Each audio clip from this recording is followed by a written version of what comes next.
For 400 years in this country, you have been the number 2 population for 400 years.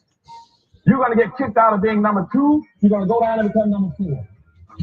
Now, common sense, even third grade education will tell you, if you didn't get anything when you were number 2,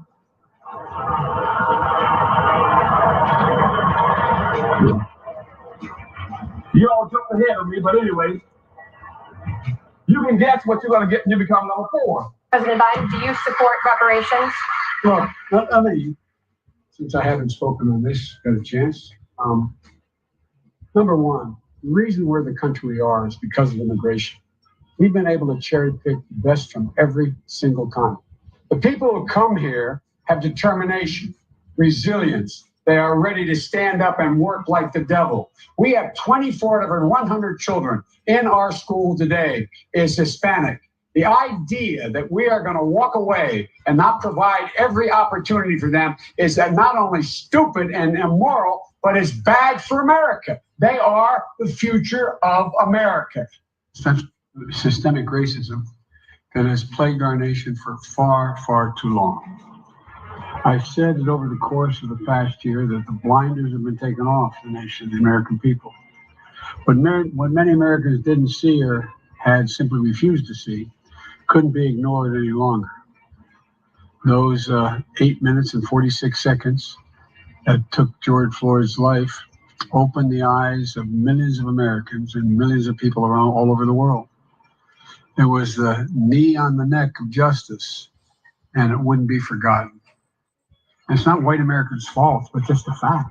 The very same time that America refused to give the Negro any land, through an act of Congress, our government was giving away millions of acres of land in the West and the Midwest, which meant that it was willing to undergird its white peasants from Europe with an economic floor. But not only did they give the land, they built land-grant colleges with government money to teach them how to farm.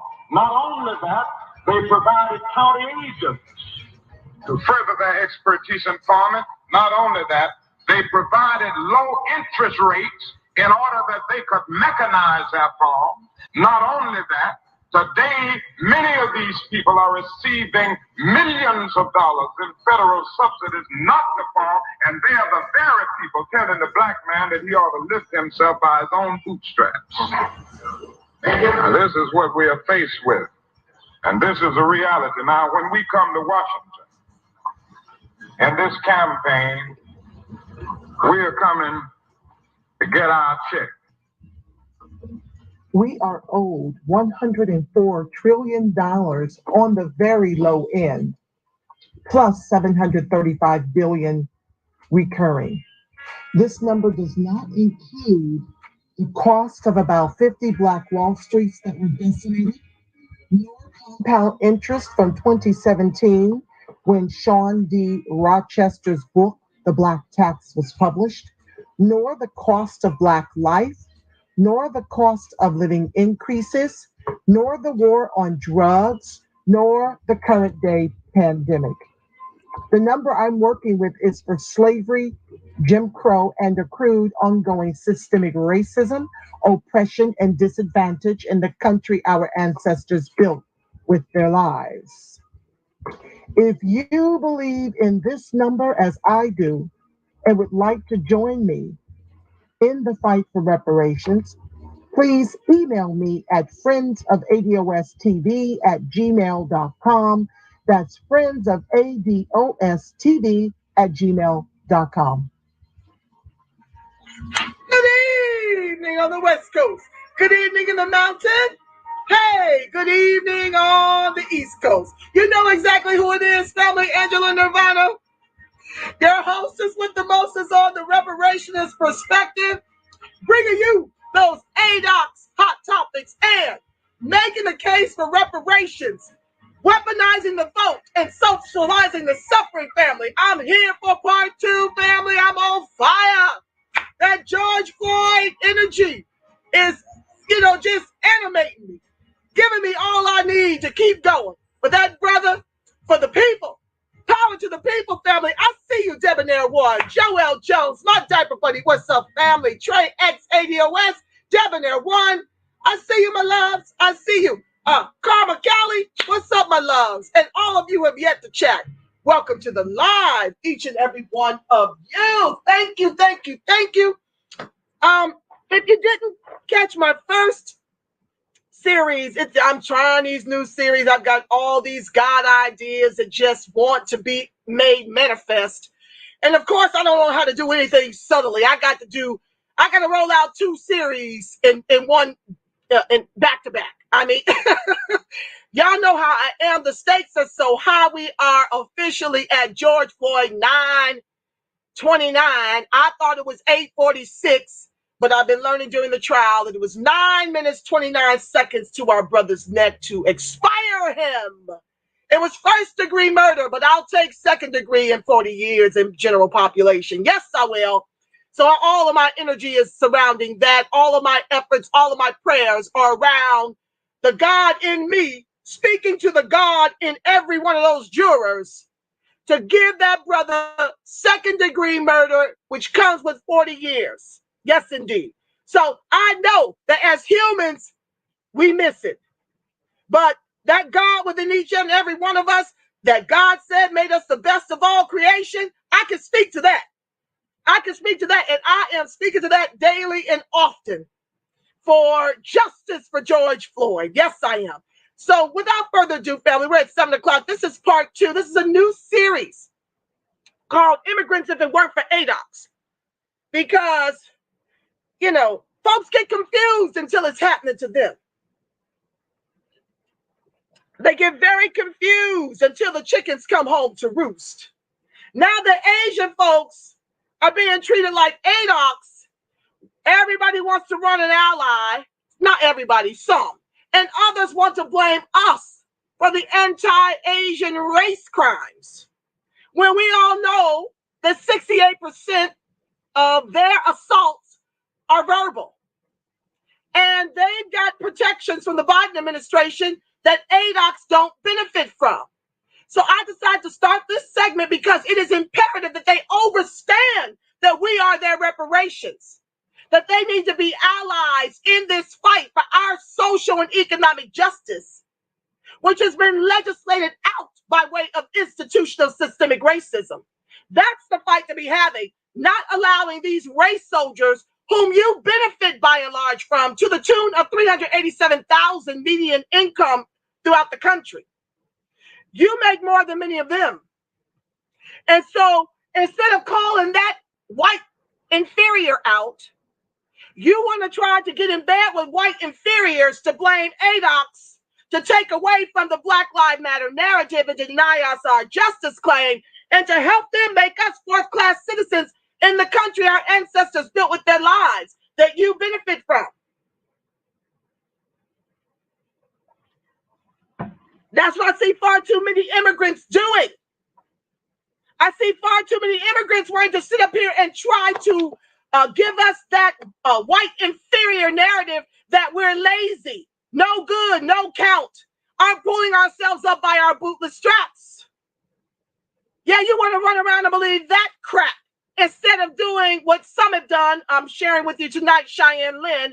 Shout out to her. She's truly an ally. I got a couple that I want to invite to the show. And she's doing an amazing job getting her people together. White folks, y'all need to get y'all together. Asians need to get their folks together. Hispanics need to get their folks together. Indians need to get their folks together. Because like Cheyenne said, why is it our burden to teach you our history? You should be interested and invested enough to want to learn on your own and go do some research instead of just picking up on the white talking points, the white inferiors talking points, and get in bed with them oppressing us because it's not you. You prefer we be the anchor even though we built all the wealth everybody eats from. And so you'd rather be complicit with them to get access to whiteness until whiteness comes for you and shows you that you're not in fact white. So this series is to get allies. I'm passionate, so I may get a little excited. I'm not screaming at you. I'm screaming at the situation because I can't believe how we got here. So without further ado, let me jump into this topic. I don't want to detain you. I know it's late on the East Coast. Let's talk about it, family. So I've got an article from Bread for the World. And this is a reflection on anti-Black racism. Then I'll get into a couple of videos from Cheyenne Lin, and I'll do some responses there. It's a July 10, 2020 article by Marlissa D. Gamblin. It's part of the July 2020 issue of Institute Insights. Now, I'm going to be commenting in between. The slaying of Black bodies is not new. The recent lynchings of Rayshard Brooks, George Floyd, Ahmaud Arbery, Breonna Taylor, and so many more holds up a mirror to our nation's original sin. But it also reinforces the reality that much has not changed. Rather, the forms they take on have only mildly shifted. I have many words to say, more than what my lifetime's worth or 400 years of racial oppression can fit onto a page, but nonetheless, I will attempt to start. As a Black woman, I know firsthand that the racism I experience is different than the racism faced by other people of color. Unfortunately, this truth is no longer surprising to me. Looking at the history allows me to make sense of why this is the case and how this is still full strength reality, functioning more than 600 years after Europeans first set foot on the continent of Africa to profit from the exclusive chattel slavery of Black bodies. What I find surprising is that many white people and other people of color, hello Asians, hello Hispanics, hello Indians, hello Black immigrants, have not yet understood that this is the reality, that as a result of my Blackness, the racism I experience will also be different. And in many ways, far more worse than the racism that other communities of color encounter. As Biden rushes to get protection to Asians, and we still don't have an anti-lynch law. The reason for this is anti-Black racism that the country ain't talking about.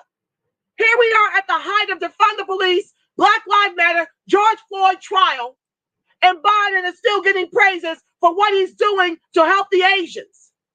Now they want $300 million. For the AAPI wants $300 million of our tax dollars. And we don't even get to live while being Black.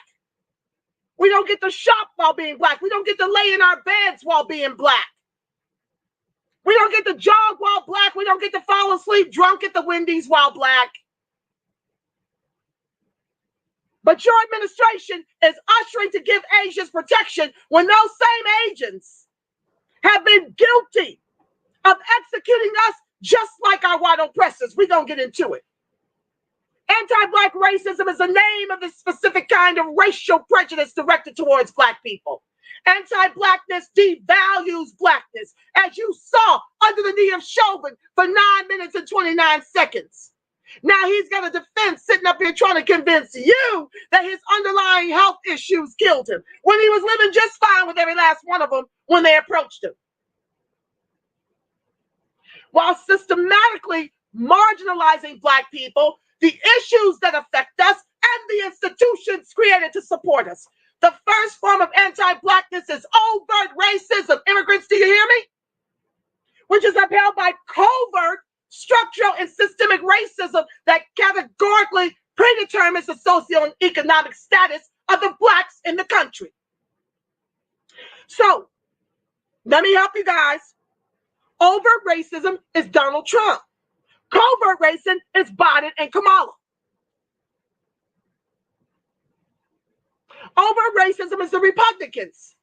Covert racism is the Democrats. How do we vote for them all these years? And we're the anchor of the country. We've been neutralized economically, and now they're weaponizing immigration against us.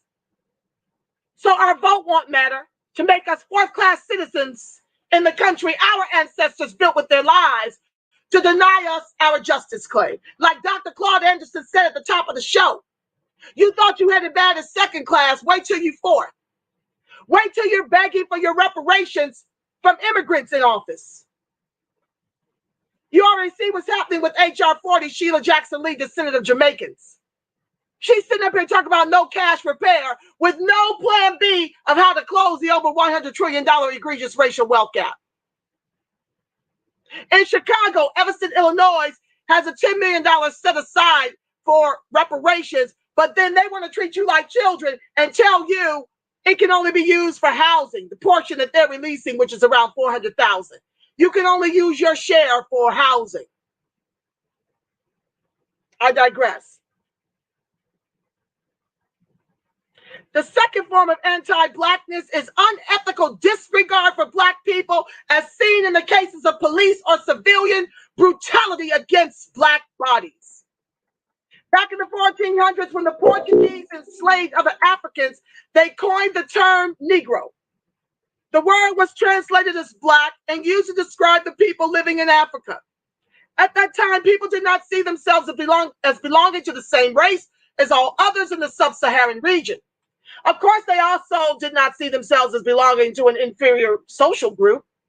The Portuguese, however, described the people living on the continent as uncivilized and attempted to map this lie to the physical attributes of their Blackness. And while the term white was not formally named at the time, the Portuguese and other European colonizers later became identified under the umbrella of white and civilized by virtue of not being labeled Black and uncivilized. This justified the transatlantic slave trade of Black people, my people, our people, for the Adocs viewing the lie. A history that is still with us today. In short, Blackness is the antithesis of whiteness. The definition of white during the period of U.S. chattel slavery went so far as to specify that a white person did not have a drop of Black blood. So it makes sense then that the direct opposite of whiteness is Blackness, and the policies designed to uphold white supremacy have also been the very policies that sought and in many ways still seek to harm Blackness. The suppression of Black people directly maintains the privilege, purity, and power of white people. This is one of the reasons that on a spectrum of white, Black people, on the spectrum of white, Black people generally experience, on the spectrum of white, let me narrow it a little bit. On a spectrum of white to Black, people generally experience more power and privilege the closer in proximity to whiteness they are, and less power and privilege the closer in proximity to Blackness they are. So in effect right here, let me take a breath, me speaking. Asian immigrants, they've made you white and giving you access to whiteness. Your blues will never be like that of American descendant of chattel slavery. Black immigrants, your green makes you white. Hello, Obama, who is now worth $70 million. He descends from slave owners and a Kenyan African dad. So he gets access to whiteness, you see. Irish were made white. Italians were made white. Jews were made white. Now Hispanics are being made white. And they go for those groups because they have the white skin. They have the lighter complexions. So Adocs and poorer Black immigrants get the bottom. We get to be the anchor of their capitalism because of our skin and our features, and that we descend from chattel slave labor. Chattel meaning less than animals we were treated. It's amazing we grew from 4 million to 40 million. It's amazing we survived this Holocaust. That's what it is to this day. And the reparations I'm demanding is for slavery, Jim Crow, and accrued ongoing systemic racism, oppression, and disadvantage in the country our ancestors built with their lives. And immigrants, you need to be allies. Because if it weren't for what we went through and continue to go through, you wouldn't have the wealth position you currently hold. You do so at the expense of my people. And then want to scream white inferior epithets towards Adocs and dog us out and even be complicit in executing us and making sure we stay on the bottom. So there are two ways you get access to whiteness. The government decides to make you white, or if you've got enough money to buy your whiteness. And since we've been neutralized economically, we can never afford to be white. We have to make demands or put pressure on the politicians in the same way Chauvin took his knee to George Floyd's neck. That's how dire it is for us immigrants. We are at George Floyd 929, not y'all. These race soldiers ain't in your communities, African immigrants down here in LA, where you're 60,000 liquid since the 2004-2014 Color Wealth LA report to Adocs 200 liquid. We're down from 16% to 5% or less since COVID due to institutional systemic racism that you're complicit in. Meaning you don't speak up. You don't fight for our economic inclusion. But I sure see these Pan-Africanists trying to include all of y'all in our reparations. I see you narking in Cobra, Sheila Jackson Lee, who'll take a seat with them as a Jamaican immigrant, but won't sit down with the reparationist movement. We don't even get a say in how things fall for us. Because of the black immigrants, hello, Kamala.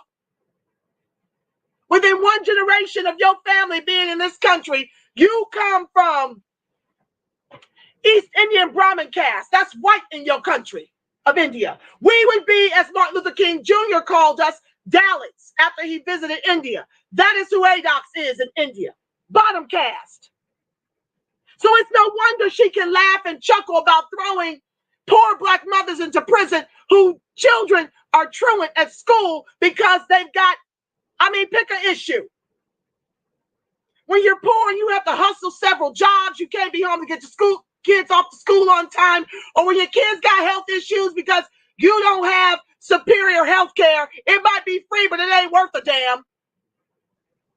So it's no wonder she can chuckle behind our oppression, because in her mother's country, that is who we are, the bottom caste.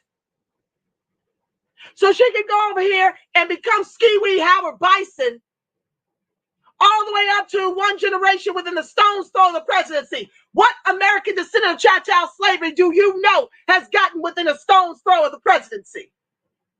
So we ain't had no real black president in this country. Let's keep it a buck. Immigrants, these are things you need to learn. So let me teach on.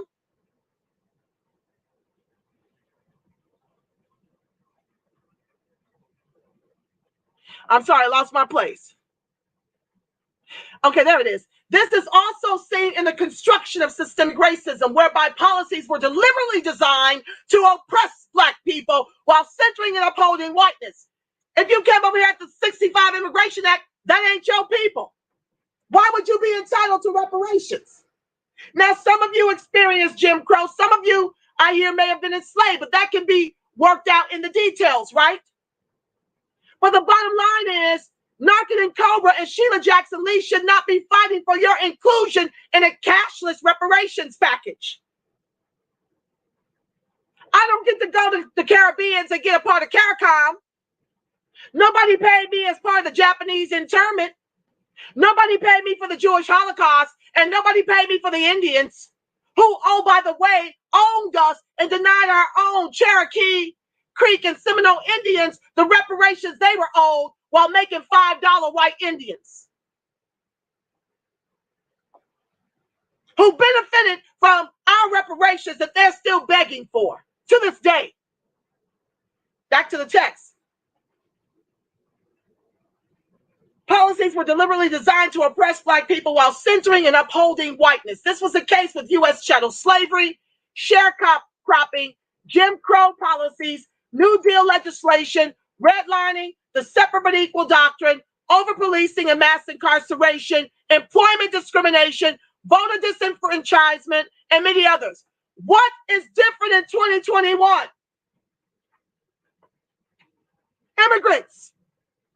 Show me what is different about the Adocs experience in 2021 outside of everything I just named you. Over 400 years. Our ancestors' bodies was broken building this country.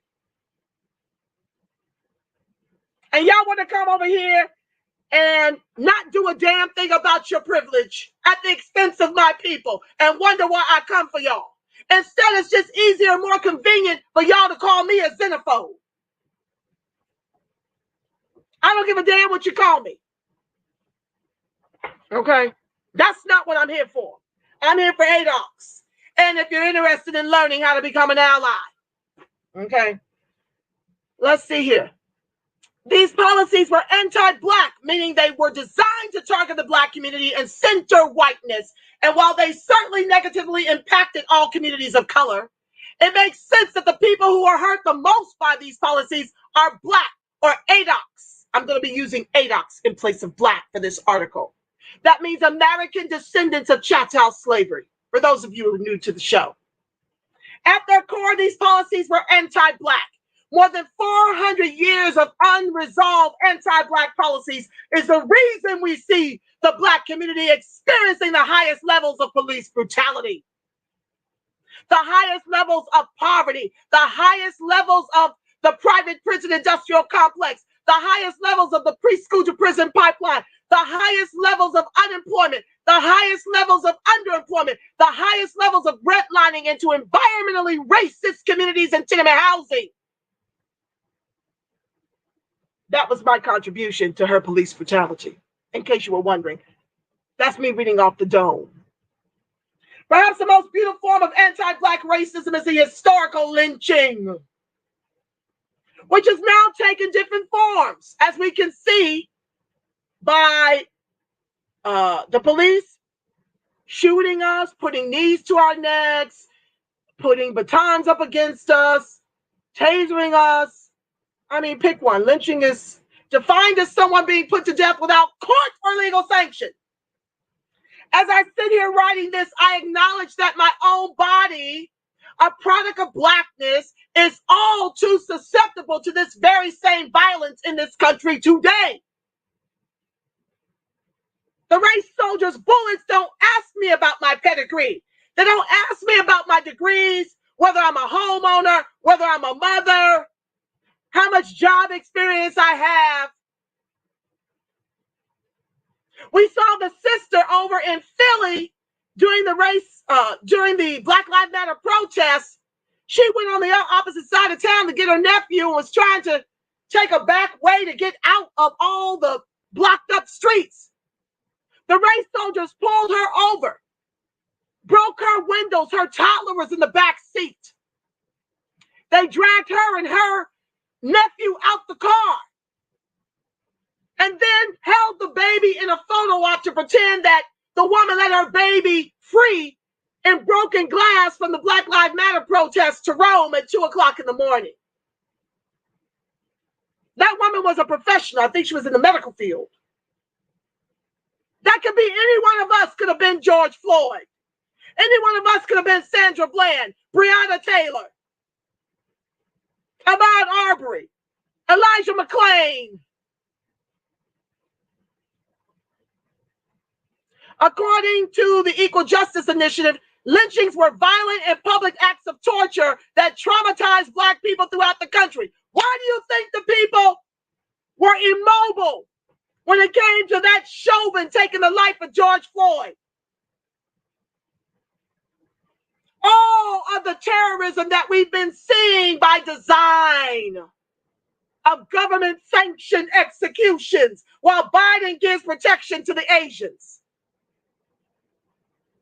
We can't get an anti-lynch bill passed into law. We can't get no executive orders to dismantle qualified immunity and make these race soldiers accountable instead of hiding behind their badges. to make the KKK a domestic terrorist organization.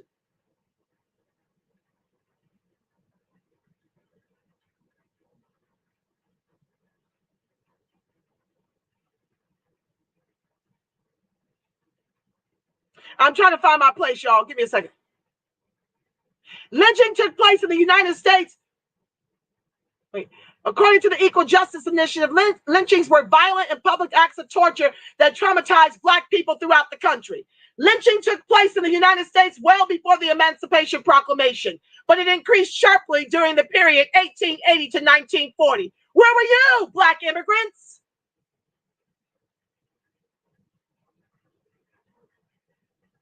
Where were you immigrants by and large? That act didn't pass till 65. A sprinkle of you were here. Increased sharply during the period 1880 to 1940 as African Americans sought freedom. It was largely tolerated by state and federal officials to this day.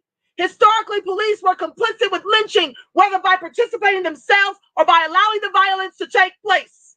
You saw Asian boy towel stand there and push the people back who were in protest about Chauvin's knee being on Floyd's neck.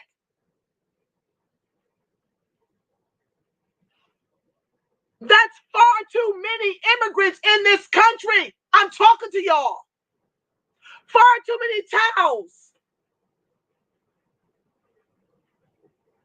who will stand there and allow it to happen, who are now complicit in this country with 3 Ks, trying to make Blacks the face of anti-Asian hate when we've increased your wealth, have contributed to the wealth that you now possess, $387 billion in sales. Where'd that come from since we hate y'all? The government gives you money to set up businesses in our communities. They don't give that, they don't lend to us. Barack Obama lent less than 1% of the SBA to Adocs. The rest went to immigrants who were made white and immigrants who could purchase white. In our communities, y'all own the nail shops, the hair shops, the liquor stores. Now y'all trying to cook soul food. Y'all co-opt everything Black. And you don't share shit. You don't share in the wealth. You participate in our oppression.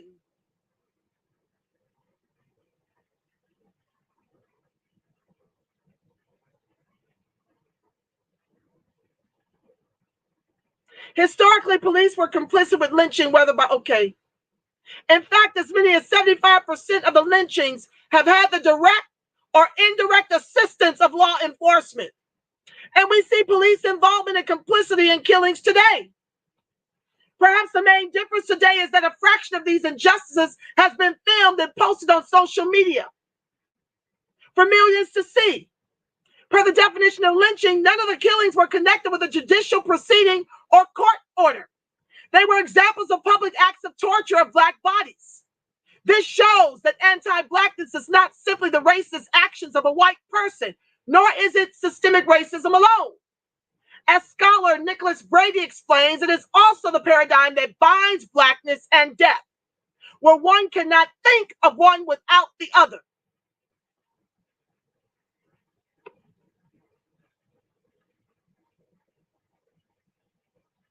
And this is the last part. What should be next?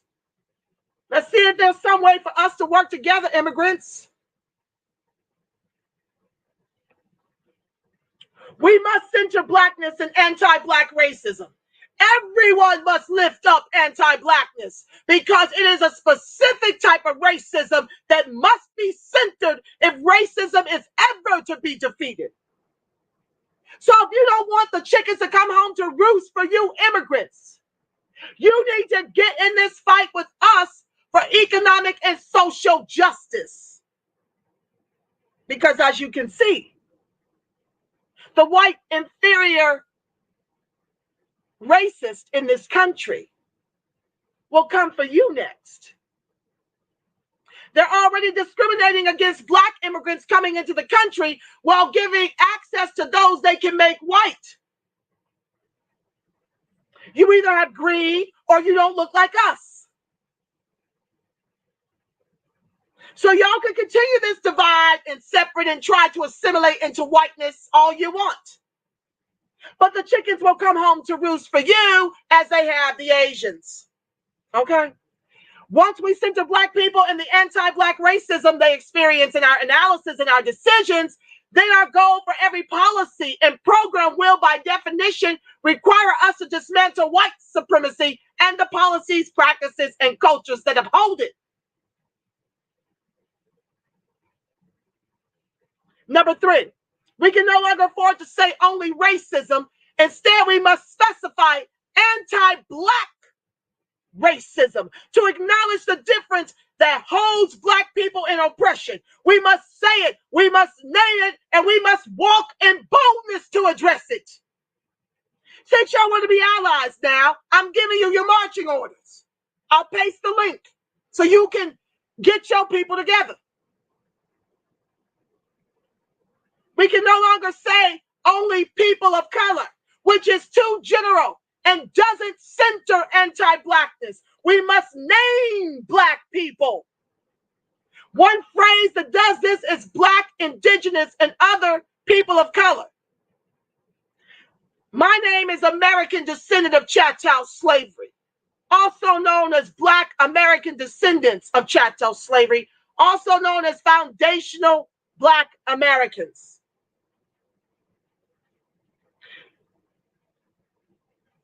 Because flattening Blackness is how we get here. Flattening Blackness means of the 3 trillion that is shared amongst us. This was long before COVID. I don't know what the number is post-COVID. But we were working about 3 trillion,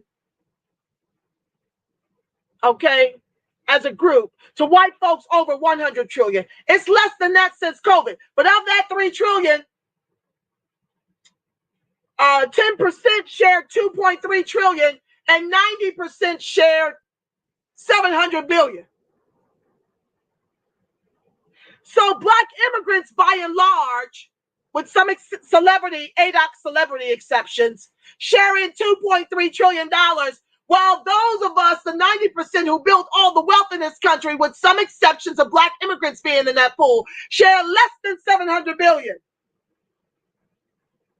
And y'all want to pretend that an over $100 trillion egregious racial wealth gap is because we buy too much weave and too many Jordans in 40 ounces. That's why we must unflatten Blackness, so that the failures of this government against my people can be seen. And you guys will know what you're fighting for when we tell you we are demanding reparations in the trillions over multi-generations. You can do it from the chest just like us. Just stay with this series. You'll find out.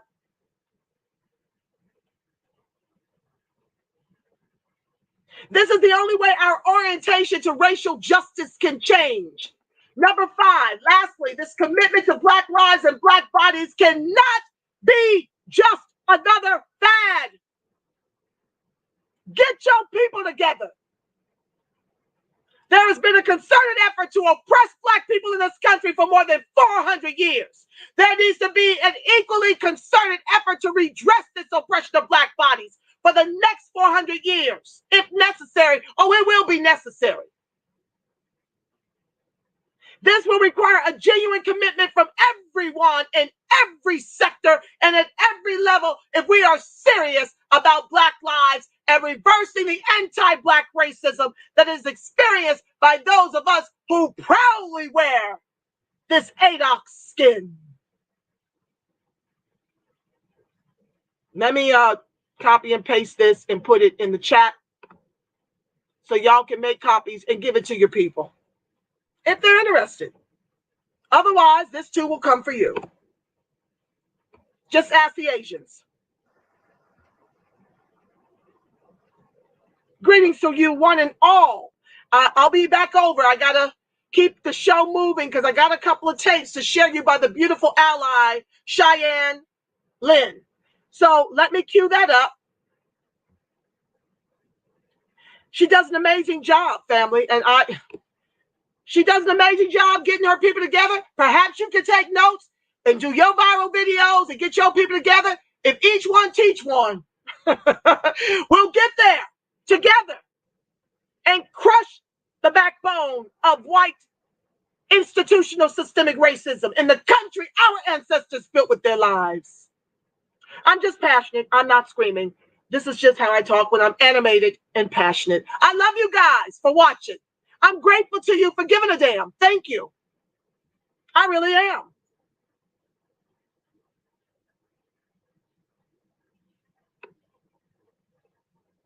Okay. So first I'm going to share about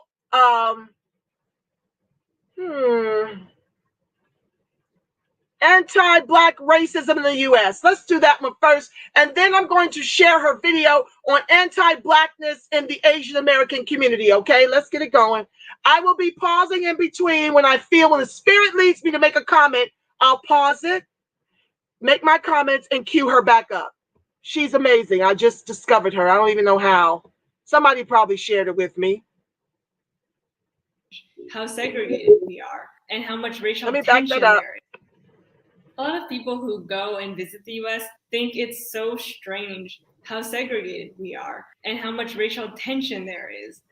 And yeah, there's a precedent for that. It didn't come out of nowhere. Hey guys, welcome back to my channel, and today we're going to be talking about anti-Black racism in the United States. And before we start this video, I just want you all to know that this is just one of the videos I have planned that talks about anti-Blackness. The next video will be about anti-Blackness in the Asian American community, and the next video after that will be about Gone with the Wind. So if you're interested in hearing about those topics, please subscribe and stick around. The murder of George Floyd has sparked a revolution across the world. People are marching to abolish the police and to overturn the racist and capitalist system that white men have created on stolen land in order to keep Black and brown folk down.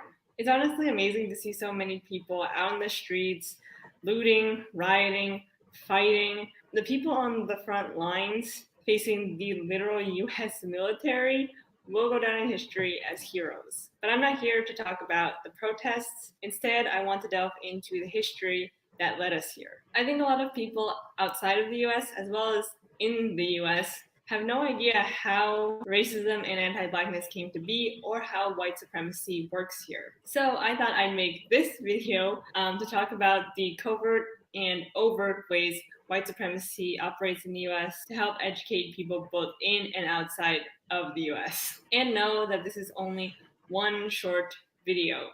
You should do your own research on the topics I'm going to be talking about and not depend on Black people to do all the heavy lifting for you. So let's begin. Part 1, overt white supremacy. Racism in the US can take many forms, but they can be mainly separated into two categories, overt and covert. And it's important to note that overt white supremacy isn't just overt, it's also deemed as socially unacceptable. For example, lynching, using the N-word, the KKK, using other racial slurs, etc. It's also important to note that these are still highly debated as not that bad, but broadly speaking, these things are socially unacceptable. Overt white supremacy only makes up 5% of the pyramid, and that's because white supremacy mostly works covertly and is socially acceptable. The most important of these right now being Black people being murdered by the police. That is socially acceptable, and that is what the protests are trying to change. So part 2, covert white supremacy. So now let's get into more covert government-sanctioned racism and discrimination against Black people. There's a lot of ways this happens, but I'm only going to be talking about 6. And again, I highly encourage that you do your own in-depth research after this video in order to educate yourself. So number 1, school districts. In the US, you can't go to any public school you want. You have to go to the school in your district. And because schools are funded by property taxes, the whiter and wealthier towns have better schools and funding, and vice versa. Because of highway, housing, and sundown laws, as well as individual white people creating petitions to not have Black people live in their town and the racist courts supporting them, the government and white individuals have made sure that Black people stay far away in towns with very little property value, so Black children aren't able to get a good education. So they don't go to college, don't get jobs, and instead go through the school to prison pipeline. So number 2, gerrymandering. Okay, let me take a breath right there. I want to just share with you newcomers to the show about something that happened to me. Now, I'm degreed and I own property in what was once considered slightly marginal. Now, some of you old people seasoned with me, my comrades in the reparations movement, have heard this story, but this is appealing to my immigrant fellow brothers and sisters who are contemplating becoming allies. So this is probably the first time many of them who are watching is hearing this story, but it bears repeating. So I amassed a 6-figure a year income with Wells Fargo Bank, and I was able to purchase the property that I'm currently speaking to you from. It was a slightly marginal neighborhood at the time. I had to clean it up, calling the cops every other day, because I was flanked in between 2 Section 8 buildings where drug trafficking was happening round the clock. And so gentrification started taking it over. So fast forward 13 years later, it's gentrified. We got a wonderful Black-owned, there are very few out here. She's Adocs. She owns a grocery store on the corner. But the school behind me educates or miseducates or sets up the kids for the preschool to prison pipeline. Well, in the beginning, when my daughter was ready for kindergarten after coming from a prestigious preschool, we went through a school of choice process. That school of choice process allowed me to pick an exhaustive list of schools to put my daughter in. And out here where I stay, there were plenty to choose from. I chose the top 12 schools. I only got 2. I put her in a white cul-de-sac that is very, very wealthy. And so from K through 5, she had a white education, public school dollars, right? Although the school behind me miseducates those kids, because why? This was a slightly marginal neighborhood. Before I moved over here, helped clean it up, only for white folks and Asians and Hispanics with money to come into the community to actually buy up the block. But that school still remains. Anywho, K through 5, she gets through this premier public school, and then we're offered school of choice again. This time they limit us to 3 choices. Of course, all of the Black and brown families, which were only about 2% of the population in this public school, in this very white, rich cul-de-sac, 4 miles from our house, wanted the top 3 similar schools for junior high, middle school, whatever you want to call it. And so we all put our top 3. We only had 3, so everybody went for the top 3. Well, because those neighborhoods were filled with white children who got first dibs at those schools, we were all kicked back to the jungle. We were expected as children in this very pristine public school setting to come back into the neighborhood with the kids who were raised in the jungle to get the API scores up for these failed schools by design of institutional systemic racism. You want to break the spirit of my daughter who doesn't know this kind of living, who is not exposed to a Cardi B, Meg Thee Stallion kind of experience. You want to take her from a classical setting and put her in the jungle and expect her to have the confidence after being harassed for speaking white, after being tortured by the kids in the jungle, no fault of their own. Okay? You expect my property tax dollars to pay for your white children to be educated in the premier neighborhoods where all the wealth was stolen from my people to benefit you, with your houses hanging off of cliffs and things. I'm supposed to have a portion of my tax dollars for my property be used to educate your children while you kicked my child and the rest back into the neighborhood. I'm degreed and I have a wealth of experience, and institutional systemic racism comes for me too. This is why I fight. Anywho, fast forward. I emailed the superintendent, as did many people, whose emails went unreturned. No replies. Folks begging to get into one of the premier schools.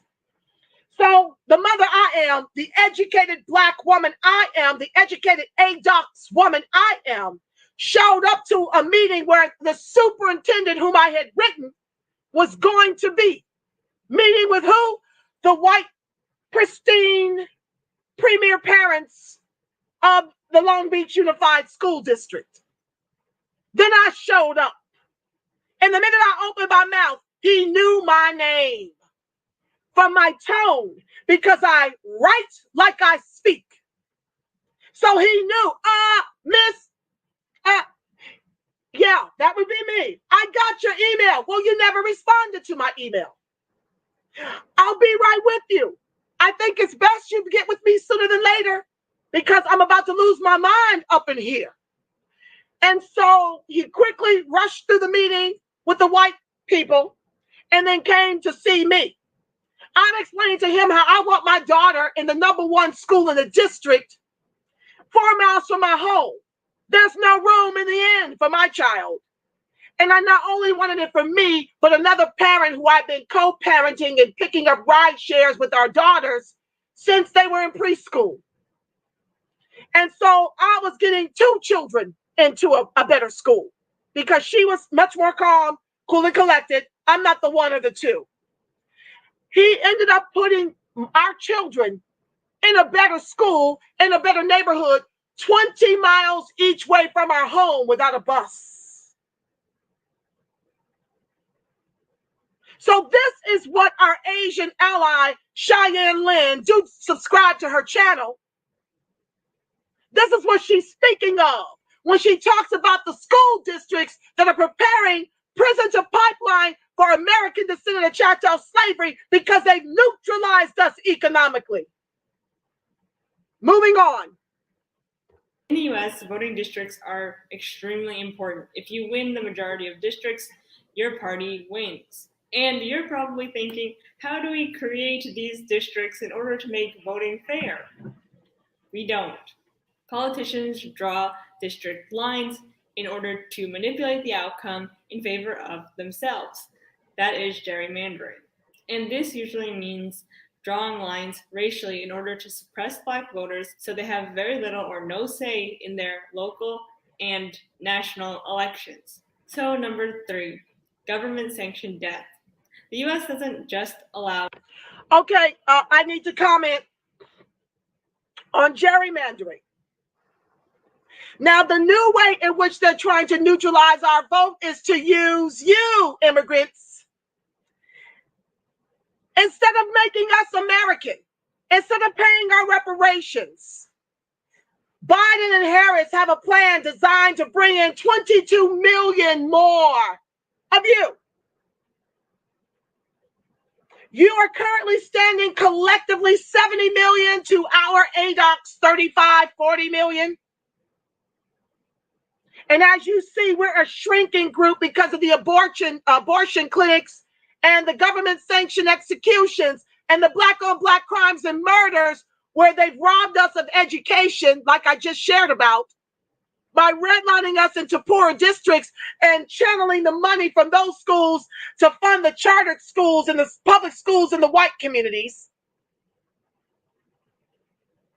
So, because we're waking up, and because of the new Black media, and because we're educating our own people on how to weaponize the vote, where it's going to be an exchange henceforth, now they're coming for you, giving you all the goodies, giving you the come up, giving you protections, while we as Adocs are at George Floyd 9 minutes 29 seconds on the neck by Chauvin. That's the state of Adocs in America, the country our ancestors built with their lives. The reparations for you. Our people continue to pay that price for you. And so what I'm imploring upon us to do as a collective, and I'm enlisting all of my immigrant allies, is no different than Dr. Charles Morris of Abyssinian Church recommended after they delivered Theodore Roosevelt, who dishonorably discharged 167 Buffalo soldiers, my people, who were wrongfully accused of murdering a second white man after being quarantined in their barracks for being wrongfully accused of murdering a first. Dr. Charles Morris said, you shot us when our guns were empty, and for that we're going to return the same. Henceforth, we're going to deliver a blue top of the ticket. This is when we were Republicans. And a red Congress to protect the Black South. I am demanding that we move as a block and do the same thing. I am demanding a red top of the ticket, a Republican president and VP, and a Democratic Congress to protect the over 53% of American descendants of chattel slavery who rely on government assistance by design of institutional systemic racism until we can replace the lanes with full-chested reparationists who are for our cash repair in the trillions over multi-generations. Will you join us? We need you. Moving on. The police to murder Black people, but also doctors. In 1932, there was the syphilis study at Tuskegee University, where Black men without their knowledge or consent were given syphilis just to see what would happen. And this project didn't end until 1972, only 48 years ago. Black women are 2 to 6 times more likely to die during childbirth compared to white women. White and non-Black POC don't take their Black patients' health seriously. A lot of them aren't even educated in how illnesses show up and affect Black people differently than white people. And this leads to even more death. And this is really terrible because Black people tend to have a lot of health issues just due to living in the world while Black. This stress manifests itself in heart disease, diabetes, asthma, mental illnesses such as depression and anxiety, etc. And knowing that the medical industrial complex doesn't care about Black people means that Black people are more likely to die younger. It's also important to note that Black trans and Black disabled people are more likely to die at the hands of police and also at the hands of doctors. Number 4. Me speaking. You can see what's happening with the current day pandemic that has miraculously disappeared since Biden-Harris in office for just 1 quarter. We are the most impacted, and yet Trump and the Biden administration is just pouring billions into the Indians and other communities to help them with this crisis. AOC, which is why you can't trust the Justice Democrats, because they're operating under this class-based policy which doesn't fix race. You can't have us be the anchor of this country since you brought us over here in chains and then not have a way to repair us before you take care of everybody else. It's the country our ancestors built with their lives as chattel, less than human, animals, less than animals. These white folks will cry, and wasn't it Michael Vick who got arrested for having fights, dog fights? They'll cry and jail you for that as a Black person. And he was a Black person of means. He's in the top 10%. They'll do that over animals before they'll do it for us as humans. Okay? So we suffer from COVID because we're redlined in environmentally racist communities with lead paint, lead water, hookworm, all type of chemicals in the air causing cancer and other underlying health issues. And then you roll out Obamacare when we are underemployed and unemployed, the highest amongst all of us in this country. Can't afford Obamacare, so you've got these underlying issues in these environmentally racist communities that you've been redlined into, and these environmentally racist tenement housings you've been redlined into. You get impacted, and the majority of you who contracted and died from it are Adocs, and yet this country has fought me and my movement over a COVID Relief Act. They have fought us over an Economic Inclusion Act, Recovery Act, for us exclusively. You can see it for yourself. Has Biden-Harris done anything specifically to help American descendants of chattel slavery whose ancestors built this country with their lives? Look over all the executive orders he's passed. What has he done for Adocs? And why aren't you as mad about that as you are about George Floyd? Because dollars bring dignity. These race soldiers ain't in your community. And being poor makes us a target. Moving on. How the U.S. stopped racial mixing to prolong white supremacy. Separate but equal, or Jim Crow laws, were implemented in the U.S. after the Civil War, which happened from 1861 to 1865. This meant that Black people had to live in separate towns, away from white people, went to separate schools, couldn't enter white-only spaces, etc. These laws were enacted in order to keep Black people from rising up in society post-slavery. However, Black communities were thriving in the late 1800s and early 1900s, but white people did not like that. White people staged hundreds of lynchings, riots, and massacres in order to destroy Black communities and keep them from prospering. And this mainly came in the form of weaponizing white womanhood. The most common reason for a lynching was that a Black man was accused of looking at a white woman. And we can see that this tactic is still used today. The most infamous massacre being... Let me speak here.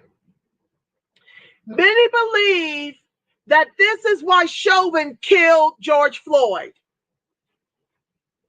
Now, that's my Ida B. Wells 2.0 series that I'm going to get in either tomorrow, probably tomorrow. I'm trying to come on here more often as my schedule will allow in between my advocacy.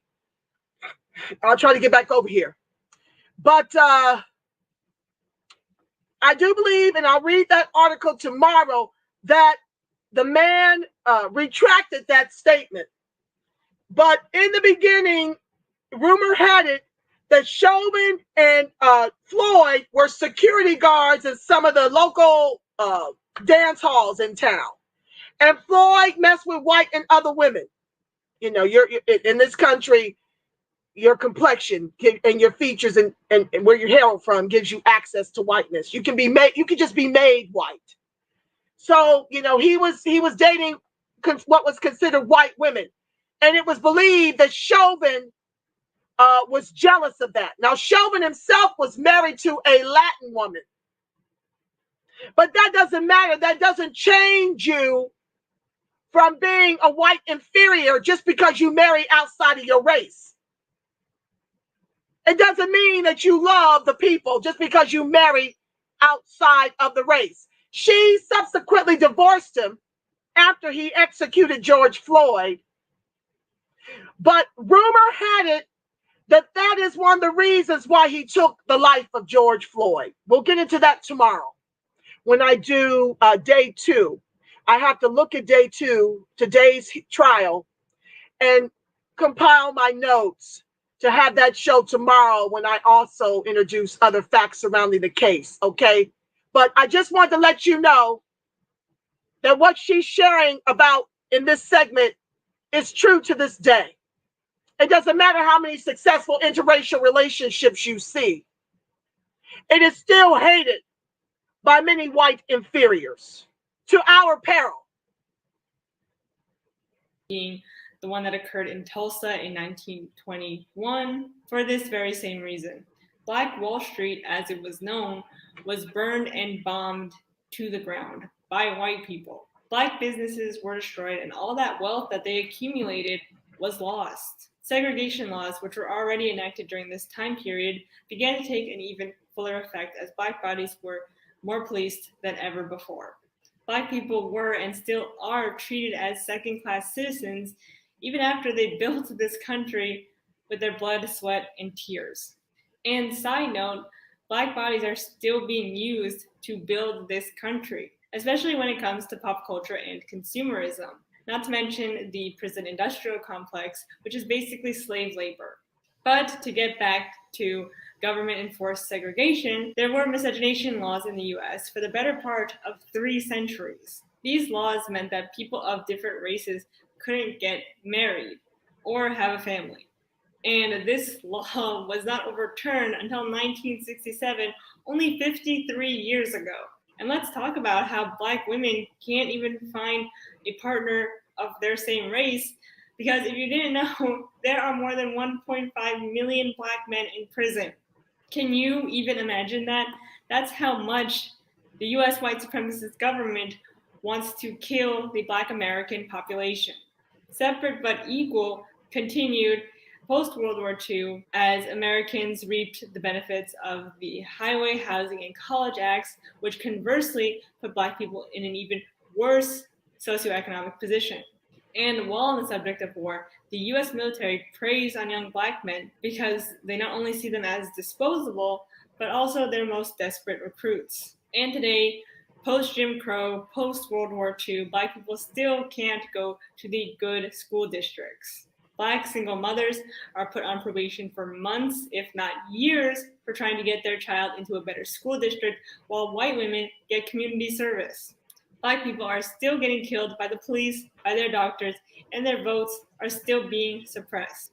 It's really no wonder why they're rioting and looting, is it? When I talk about these laws and systemic racism in the US to people outside of the US, it's really mind-blowing. Many people, at least in Brazil, have no idea that it was illegal in the US for Black and white people to get married.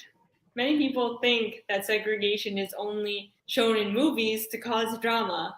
Like, no, that was real. So, number 5, let's go even further back in time and talk about slavery. And yes, this is a very socially acceptable way white supremacy worked in the US for a long time. Slavery was an integral economic institution to the United States for a long time. And I would argue that it is still integral today, as prison labor is mainly done by Black men and women. The police we know today are product of the very first type of police the United States had, which was the slave-catching police. Slavery employed white people, slave breakers, slave catchers, overseers, transporters, slave auctioneers, and more. Do you even know how many people it takes to break someone's psyche, let alone their body? Slavery didn't just employ white people, it also manufactured all of the tools you need to enforce and maintain slavery. Whips, chains, paddles, muzzles, and other torture devices were made, bought, and sold.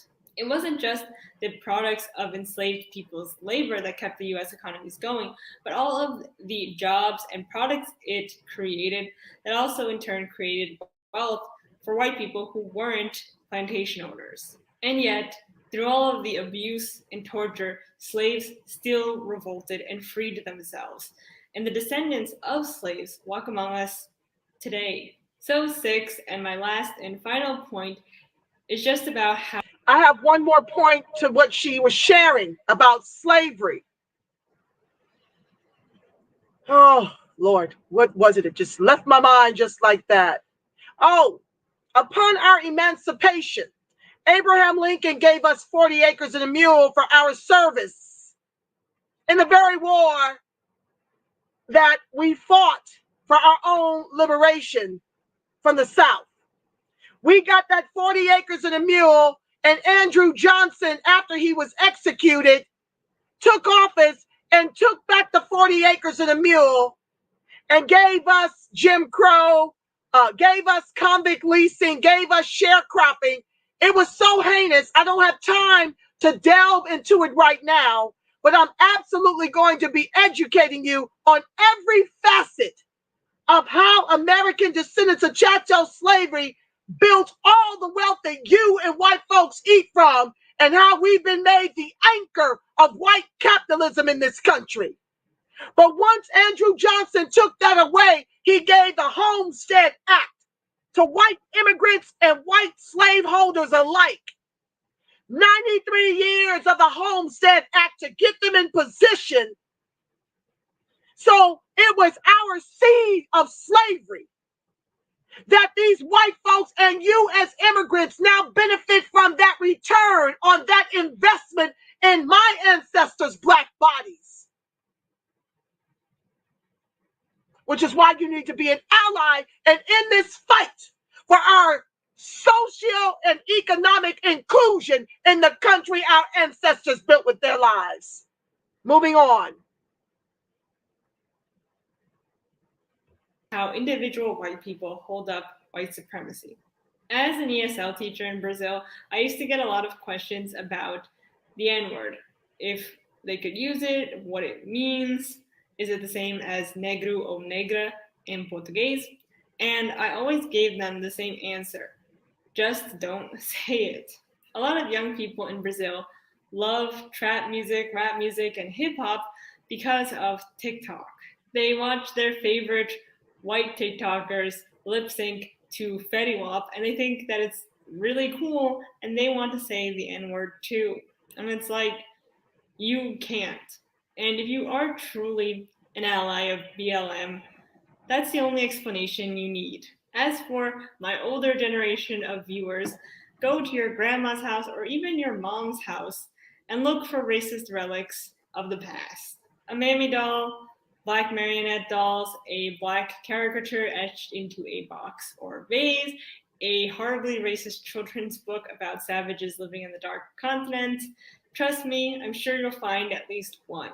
There are so many racist toys, books, and figurines out there that white people have kept and collected, and that's their only interaction with black people.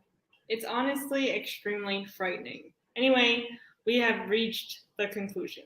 I know that this video was kind of jumbled, but I hope you now know some ways the US government enacts white supremacy and racism against black people overtly and covertly. A lot of people who go and visit the US think it's so strange how segregated we are and how much racial tension there is. And yeah, there's a precedent for that. It didn't come out of nowhere. So please, before you open your mouth, educate yourself and don't expect black people to do all of the work for you. In the description of this video, I'm going to leave some links to black creators that I watch here on YouTube, and also some resources you might find interesting, specifically about the Jim Crow Museum, which houses racist artifacts. And lastly, if you enjoyed this video or if you learned something, please like, share, and comment about what you think about overt and covert racism in the United States. Thanks again for watching. I post here every Friday. Next week's video will be about anti-Black racism in the Asian American community. So if you're into that or want to see that video, please subscribe and ring the bell. Thank you again for watching. I'll see you in the next one. Bye. So that is the beautiful Ally Cheyenne Lin. Make sure you give her some love, family. I will be going over her video after my Ida B. Wells 2.0 series with George Floyd. Oh, I didn't even do the copyright disclaimer. I'll do that shortly. But that is a beautiful Cheyenne Lin. I pray to have her as a guest over here really, really soon. That's something I'm working on. There's a couple of those really amazing Asian allies who get it, who I think we will just be fired together with the knowledge we have. But tomorrow, I'm not going to play the other video tonight because the hour is late on the East Coast and I don't want you guys being too sleepy. I'm going to be playing her anti-Black racism from the Asian Americans tomorrow and doing my commentary probably around the same time, 7 o'clock p.m. So please bring your libations and come on in and join me. I thank you so much for being here. Let me see, did I miss anything pertinent in terms of the comments? Or the people. Cheyenne Lin, welcome. Azzy Guy, tall, 32, let's be a victim. Okay, see, this, he's not ready. You see? When you start talking this foolishness, you're simply not ready. Cheyenne Lin, friend me on Facebook. You're not my friend, Cheyenne. That's crazy. Girl, listen, I've got so many friend requests over there. Could you undo it and do it again so I can definitely do that? I'm getting ready to change my Facebook group name from Adocs, Colorado to Adocs, Colorado. Hey, I am still thinking about it though. Beautiful sister. I love that. Yes, yes, and more yes. We are still better together. You're right, Chinetta. Satra Del Reed 360. Greetings, greetings, greetings. Lots of these that are chatting. ADOS children, I see you, my love. ADOS truth. These are my comrades from the American Descendant of Slavery movement. That, well, you know, Yvette Carnell imploded that whole thing. So we've now gone our own way and are doing our own thing. I am doing the Equity Advocates Pack, wherein I share with you guys about weaponizing the vote. Basically, I'm helping to raise money under the Equity Advocates Pack so that we can groom our candidates to primary the lanes in Congress until we get a Congress full of reparationists who are for our cash repair over multi-generations. At 400 years, org, I see you, fam. I thank all of my comrades for being over here in the chat. I see many of you still watching, and I thank you for that, even though you didn't speak up. Dana White, Third James, yes, I love all of you. Trey X, York 2700, Adrian Taylor. These are all the people from the once ADOS movement. Some of them are still with ADOS HQ, I think. I have gone off to do my own thing because I want to be able to ally with my immigrants. I just want to come out from having my hands tied on everything I tried to do to help bring relief to my people. So like I said, it's not about victimhood like one of the people chatted over here. It's all about informing immigrants who clearly, like that writer, is ill-informed.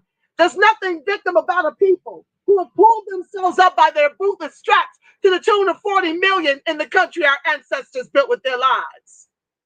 Everything was taken from us or burned to the ground. You're going to learn more about that as you tune into this rich new series that God inspired through me to make manifest.